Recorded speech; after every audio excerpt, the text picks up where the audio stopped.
Assalamualaikum warahmatullahi wabarakatuh.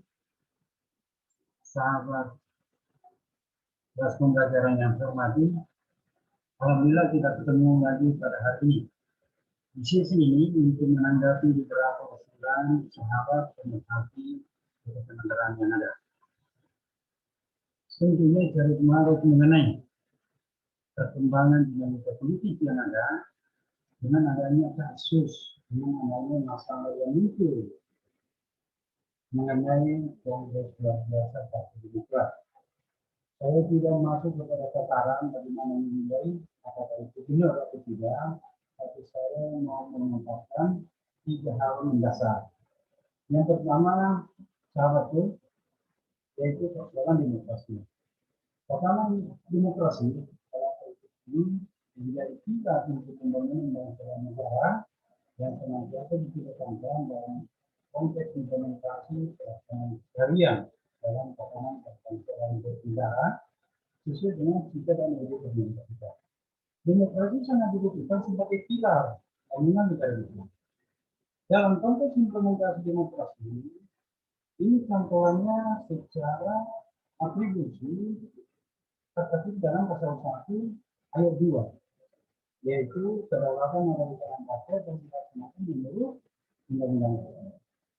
Penafsiran kaidah ini, penafsiran norma dari pasal ini memberikan jelas pembenar bahwa Indonesia dalam konteks pelaksanaan pemerintahannya senantiasa memberikan taat kepada azas penerapan demokrasi. Terus masuk kita pada persoalan bagaimana demokrasi dalam hal kaitannya dengan partai politik. Partai politik merupakan tiang dalam hal membangun demokrasi. Karena partai politik atau kedudukan partai politik dalam konsep bernegara itu ada dalam hal kewenangan kita di konstitusi. Partai politik secara konstitusional dihargai. Karena partai politik merupakan penyelenggara yang kebebasan berkumpul, berserikat dan berkelompok. Partai politik menjadi unsur utama di dalam pembangunan demokrasi yang ada.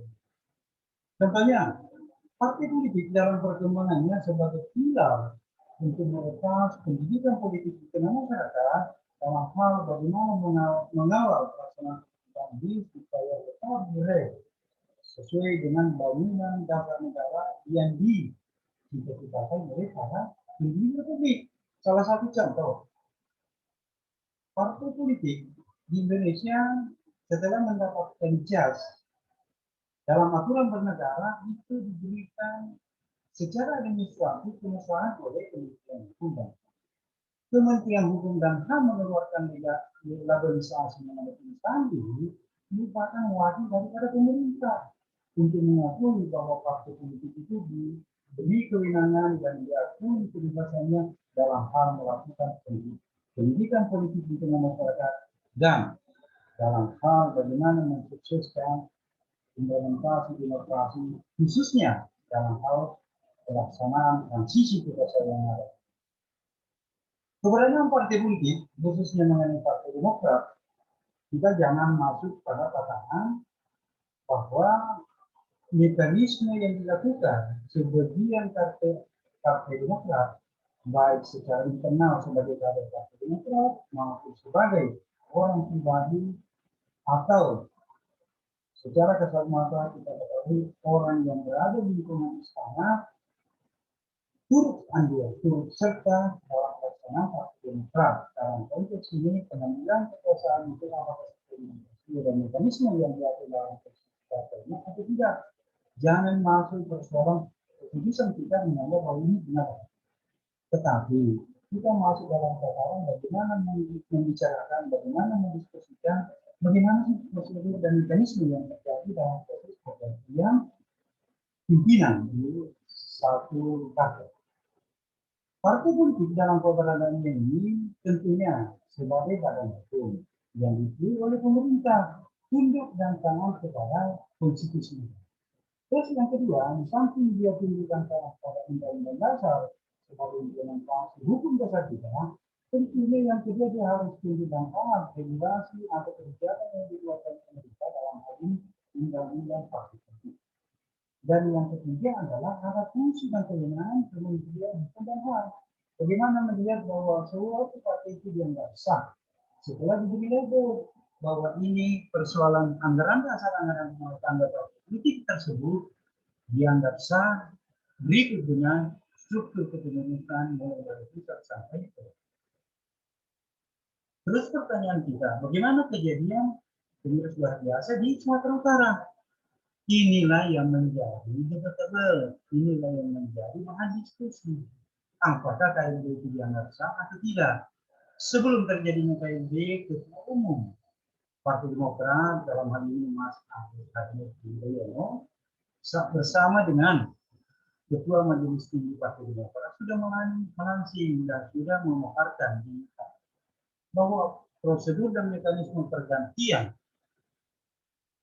pimpinan di Partai Demokrat harus melalui tahapan-tahapan yang berlaku di dalam anggaran dasar dan anggaran rumah tangga. Tentunya sebagai orang yang sadar hukum, sebagai pemerhati ketatanegaraan, kita kita membenarkan bahwa anggaran dasar dan anggaran rumah tangga Partai Demokrat yang telah disahkan oleh Kementerian Hukum itulah aturan bermain. Jadi, bagi Partai Demokrat, nanti setelah kita memahami konsep itu yang dikatakan oleh Ketua Umum Partai Demokrat maupun Ketua Majelis Tinggi, ada 3 tahapan yang harus dilakukan. Tergantung kepada kita menafsirkan. Yang pertama, harus dihadiri 23 pimpinan daerah Partai Demokrat dalam hal ini DPD yang ada, yaitu pimpinan Partai Demokrat di harus dihadiri 1/2 dari pengurus pimpinan kecil kabupaten itu paling tidak di wilayah ini. Setelah itu terpenuhi unsur itu, maka ada satu unsur yang sangat penting yaitu harus persetujuan ketua atau pimpinan majelis tinggi di partai. Kalau unsur itu terpenuhi, maka KLB itu dianggap sah sesuai dengan aturan main. Karena anggaran dasar anggaran rumah tangga ini merupakan konstitusi dasar. Hal bagaimana melihat itu dan mekanisme perkembangan kepemimpinan di Partai Demokrat sama dengan di negara kita. Bahwa dalam pelaksanaan pelaksanaan pemerintahan senantiasa harus tunduk dan taat pada konstitusi negara. Begitu juga dalam politik yang menjadi persoalan penafsiran bisa berbeda-beda tergantung dari sudut pandang kita lihat. Contohnya, penggagas KLB dari Pak Joni Allen, Pak Marsudi Ali dan teman-temannya sebagai kader Demokrat mungkin ada sesuatu yang kita tidak pahami, ada gejolak yang terjadi di partai. Yang menjadi persoalan kalau kita sebagai kader Partai Demokrat memahami bahwa prosedur dan mekanisme menyalahi. Tentu ada cara bahwa dalam konteks ini disebut pelaksanaan KLB itu itu satu pihak, sementara yang lain itu digunakan. Ini terus masuk kepada sistem ketiga persoalan kita. Kebetulan dalam pelaksanaan KLB ini turut serta atau turut andil atau turut serta seorang pejabat yang berada dalam lingkaran istana masuk dalam hal pelaksanaan KLB yang dibahasnya menjadi ketua umum dalam ini yang menjadi bagian kita. Kalau itu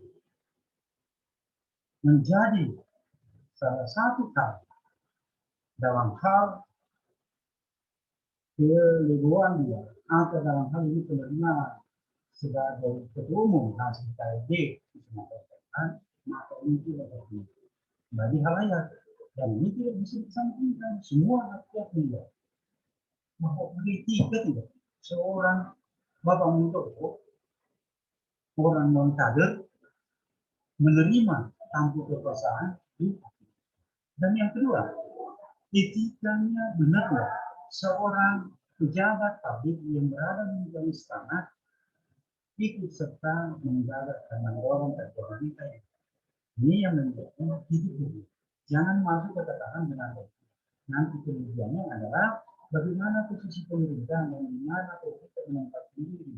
Ada sah, ada kemudian. Kementerian Hukum dan HAM adalah punya kewenangan dan melakukan tindakan administrasi pengusaha, anggaran dasar, anggaran rumah tangga, begitu dan kepengurusan. Kalau pendapat saya himbau kepada teman-teman atau kebetulan yang memang tidak hindarilah keberpihakan yang mengarah kepada reduksi ketika tadi dan ketika tidak kritis seorang pejabat publik dalam hal ini benar dikatakan bahwa dia itu serta mendapatkan itu salah satu pembelajaran yang kita kritis dan kita tahu seorang pejabat tentunya dalam mengambil suatu tindakan baik yang sifatnya dianggap tidak kita maka Jakarta yang ada kalau dibiarkan atau pemerintah melakukan pembiaran maka sejarah itu ada cap dengan masyarakat bahwa pemerintah harus setuju. Inilah yang menjadi beban dari pemerintah. Itulah kajian selanjutnya kita akan berdiskusi lebih jauh bagaimana melihat perkembangan setelah para penggagas KLB memutuskan mengangkat Muldoko sebagai ketua umum yang mengangkat Mas Supiani sebagai ketua majelis tinggi. Karenanya pada saat dia berpikir di pengajuan pengesahan dukungan negara. Walaupun secara kasat mata kita tahu bahwa ini adalah seorang yang berada dalam Indonesia. Apakah kementerian hukum itu mempunyai interest apakah tidak terjadi konflik interest karena sesama teman terlibat dan sama yang menjadi analisis dari sahabat ini kita mengambil kesimpulan sendiri-sendiri tergantung dari sudut pandang mana kita berdua. Saya dalam hal ini bukan saya saya akan senantiasa bergelut dan memberikan keterangan bagaimana persoalan hukum, bagaimana politik, bagaimana komunikasi, khususnya dalam konteks ini meminta perkembangan. Terima kasih untuk sahabatku pemerhati pelaku pelajaran, tentunya sebagai dukungan mobil kepada pengembangan channel ini jangan lupa like, share, dan subscribe supaya penampilan channel ini bisa betul-betul memberikan manfaat karena yakin saja bahwa channel ini diluncurkan sebagai salah satu sarana bagi kita semua untuk tidak melihat pertama berbangun dengan bawah melalui inspirasi ide dan pikiran. Terima kasih. Saya ini walau wali hidayah walau muafiq ila thoriq. Wassalamualaikum warahmatullahi wabarakatuh.